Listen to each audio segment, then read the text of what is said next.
This is chapter 2 of Teacher Sir, Snakes, Bride Price, Culture, Adventure, by moi, Raymond Garford.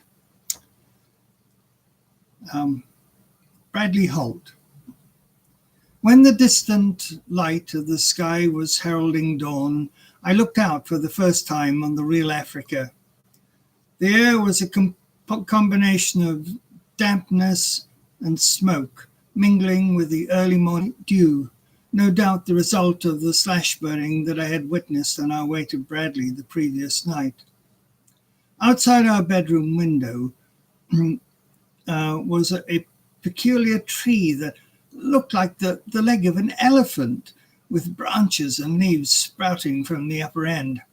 And yet there was the sweetest smell I had ever encountered wafting through my window. I decided it must be coming from the delicate white flowers with the brilliant yellow centers, star-shaped, that sprouted from amongst the leaves. The scent enticed me out of bed, even though I could have turned over and slept until the alarm went off. Once outside, I took stock of where I was. I had seen some of the compound the previous night, but it was the slight dip across the tarred road and the kopjes, the small hills behind, that drew my attention. There were mud huts of the National Geographics. There were the kraals and the cattle and the dusty dry earth. Smoke was rising from numerous compounds and wafting lazily towards the sky. Little brown bodies could be seen scurrying behind the animals, carrying pails on their heads, or in small clusters hurrying off to the distant primary school in their uniforms. There was a kopje behind the school, and I watched its shadow shrink and the sun race into the sky and poured color onto the buildings and fields in front of me.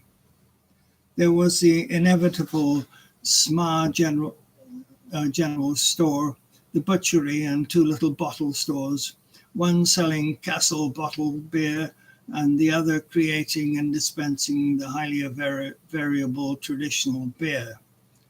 Bread was already being sold, and the distant roar of bus engines flickered across the scene as the crowded clippers of the highways and byways of rural Africa dipped and emerged from the valleys and crests of this rich and fertile panacea.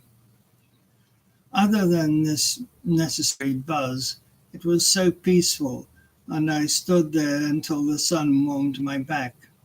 A bell rang, breaking my reverie, and I remembered that school starts early in Africa. There is an unwavering uniformity in school construction throughout the former empire. For the most part, they are cinder block and corrugated roof buildings arranged in a series of quadrangles, a separate dining hall, a chapel, then long square dormitory blocks on opposite sides of the compound. English gardens were mostly frustrated because no sensible African would choose to waste water, time, and money growing flowers rather than vegetables. However, someone had tried, and there were lawns as well. The grasses consumed precious water, and during the dry months all withered and mostly died back, regardless of how much water they received. The whole compound was invariably wrapped inside a chain-link fence topped with barbed wire. Bradley stood out with its welcoming overarching avenue of jacaranda trees that led up from the main gate to the chapel. One of the glories of the dry season in this part of Africa, when all else is dusty and brown, is the flowering of the trees, the scarlet of the flame trees, the purple-white magnolias, and the royal blue of the towering jacarandas. The lanes between staff houses and functional facilities were lined with freshly whitewashed stones, giving it an air of being cared for. The source of this order, the headmaster, Mr. Zaramba, was suddenly standing in my doorway before I was able to finish my insubstantial breakfast. He was short, energetic, and smartly dressed in a sky blue suit and a pink tie. "Good morning, Mr. Garford. Welcome to our school." He stepped inside, extending a hand in greeting as he did so. I'm sorry I was unable to be here to greet you when you arrived. I trust you were well looked after by Captain Kirk. And before I had a chance to respond, he continued, I hope you like your home. The last occupants were also from Canada. They were so happy here that head office in Harare forgot about them, and they almost didn't manage to go home on time. I hope it will be the same for you. His handshake was firm, and his smile left an impression of someone who respected you and expected as much in return. You will be teaching Form 3 and 4 English and English literature, and there are 8 weeks before the finals. I hope you are ready.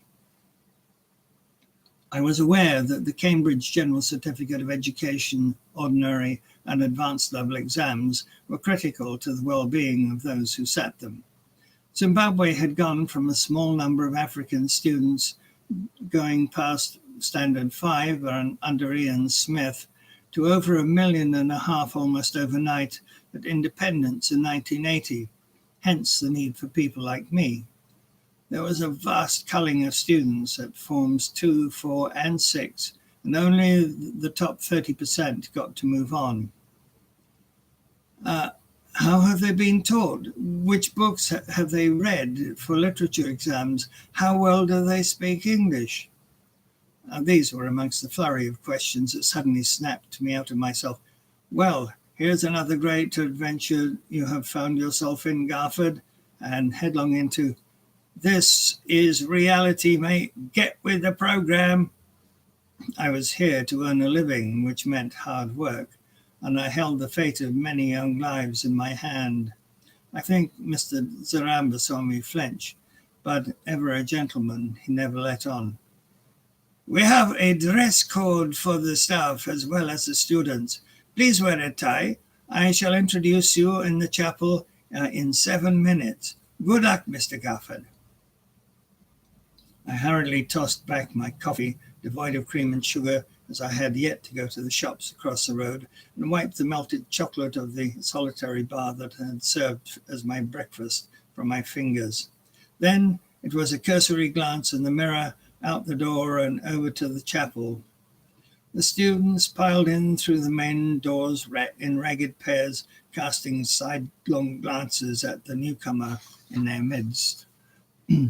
I discovered the staff entrance, made my way onto the stage, and sat down beside Hans.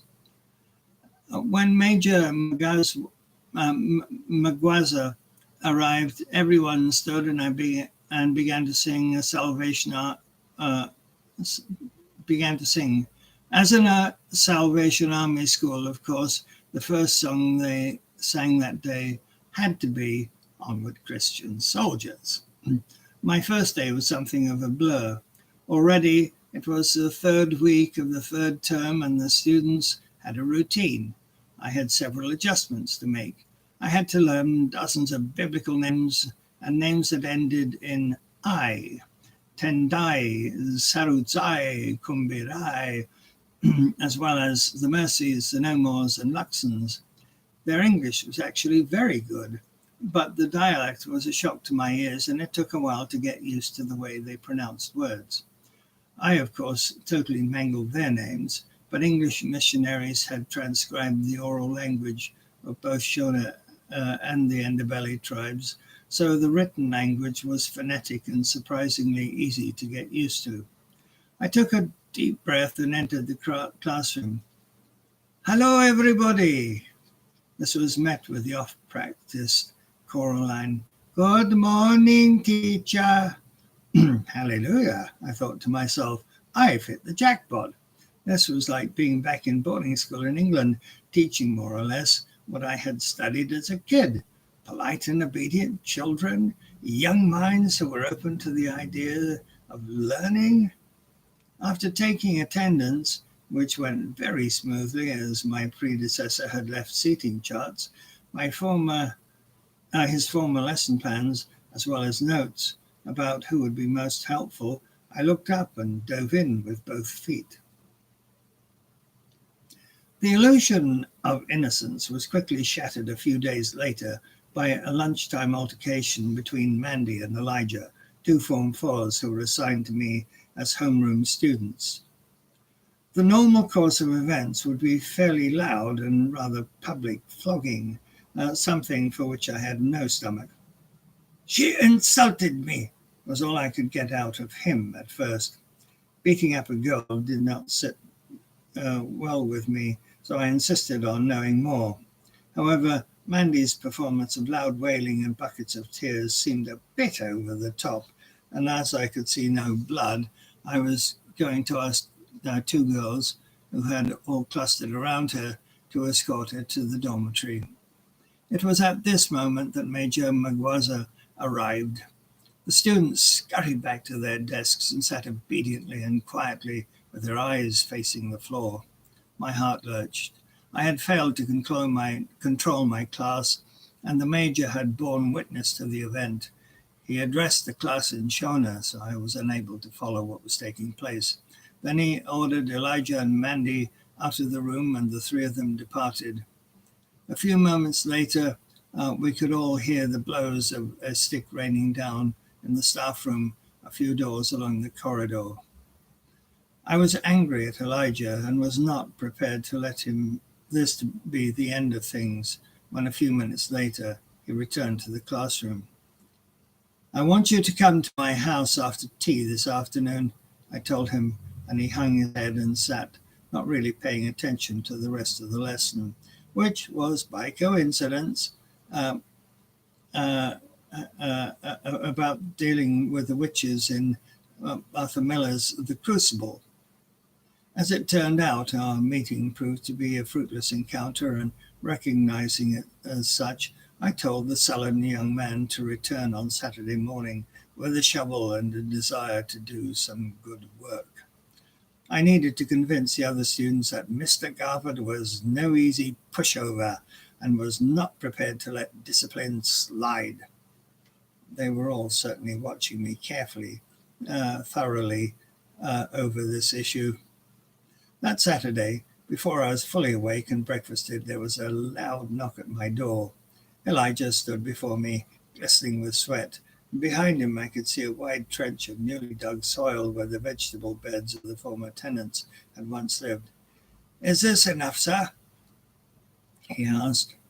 It was an ambiguous question, and I could see him looking discreetly at me. In my Africa 101 orientation class, I had learned that it was impolite for African children to look directly into the face of an elder.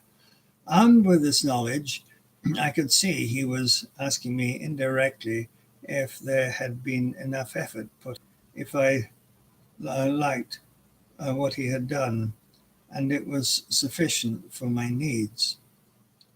"That looks very nice, Elijah, but please rake it so we can plant something." I headed off to visit the German couple. Elijah would not have the satisfaction of determining the length of his punishment, so I decided to project an air of indifference and turn my back on him. It didn't really suit my character, and in spite of myself, I soon returned. Much to my delight, my first bed looked comfortable and soft enough for me to curl up into. He had raised the soil into a mound and left a small trench around it, allowing for a small barrier between the bed and the inevitable weeds. "I think we need some tea, Elijah." For the first time since the incident, his smile shone cheekily, and he replied, "I've not finished yet, sir." With that, he returned to his task. By the time he had finished, the sixth bed he began to slow down. This time, the cup of tea and the thick slice of bread were gratefully received, and after hosing himself down and drying himself off with his shirt, he came and sat in the kitchen. "Why did you beat her?" I asked her as he bit into the bread. "She wanted me to make love to her." It was a simple, direct response that I was entirely unprepared for. "She is a prostitute." "That's very harsh," I replied. "Surely she was just expressing an interest in you as a boyfriend." "She has been bothering me for many weeks now. I need to pass my exams. I don't want to become one of her lovers. She is trying to bring me down to her level. I had to teach her a lesson. But a real man must never beat a woman, Elijah. Has your father never told you that? Ehe, he sighed, realizing that the Murungu, white man, was not getting the whole picture. That, of course, is true, sir. But my father also told me that it was important that I complete my education. Look around, sir, outside the school. What do you see? Lots of fields, lots of huts, lots of families and children. So, what's your point? That, sir, will be my future too, if I do not do well in these exams. I do not wish to become a farmer like my father, nor does he wish me to become one either. That is why he has sacrificed so much to send us to school. This brief conversation opened my eyes to a deeper trust that had been placed in my hands.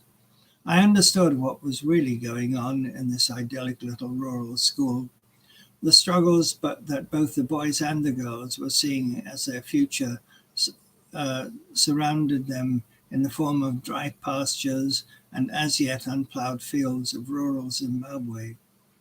The poverty I beheld would be the norm for their lives if they failed. The girls, who realized that they were going nowhere with their academic futures, were looking to connect with a young man with a promise, so he could be their ticket out of poverty and failure. Mandy was not stupid, but she clearly saw that she was not likely to obtain sufficient credits to qualify her for A-levels, the all-important key to a salaried future. In Elijah, she saw potential husband material and a paying job, not an endless dependency on the whims of Mother Nature. Elijah knew he had a shot at making his family proud and a means of repaying the investment they had made in sending him to school for such a long time. He also understood the cost of to his parents, and he was determined not to let them down. All too soon, a bell summoned Elijah to the dining hall for lunch. However, much had changed for the two of us. The Murungu clearly had much to learn, and Elijah, as it turned out, had much to teach.